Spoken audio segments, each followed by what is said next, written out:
The average couple has sex for anywhere from 30 seconds to about 45 minutes.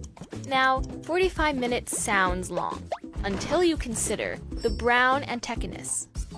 For 2 weeks every mating season, a male will mate as much as physically possible, sometimes having sex for up to 14 hours at a time, flitting from one female to the next.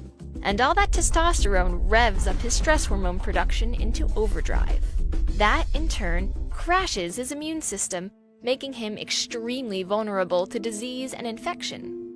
Oftentimes, he dies before his young are even born. Scientists call this kamikaze mating technique suicidal reproduction.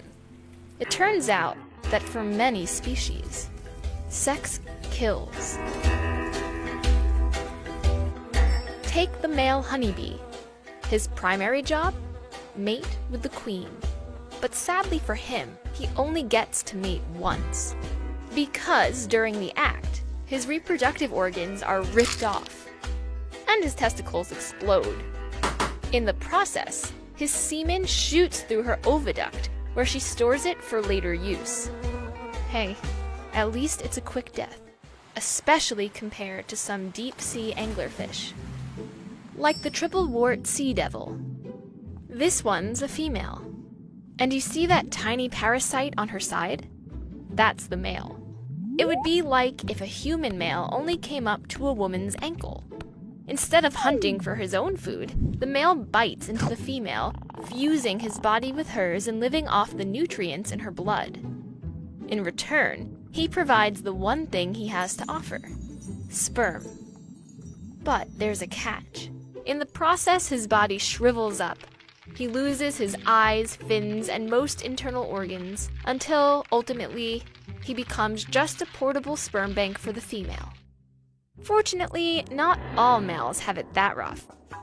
The short-beaked echidna survives mating, but his sex life is anything but ordinary. He'll line up with around 9 other males and follow a single female for up to a month during mating season. But here's the interesting part. Females have a forked reproductive tract. But that doesn't deter the males, because they have a 4-headed penis. So during sex, the male alternates, swapping out spent pairs as each fires its semen. And that semen is supercharged. Hundreds of sperm glom together into bundles, which can swim faster than individual sperm, increasing their chance of fertilization. If that's not impressive enough, his penis reaches nearly a quarter of his body length when erect. But that's nothing compared to a barnacle's. That little crustacean has proportionally the longest penis of any animal on Earth, spanning up to 10 times his body size.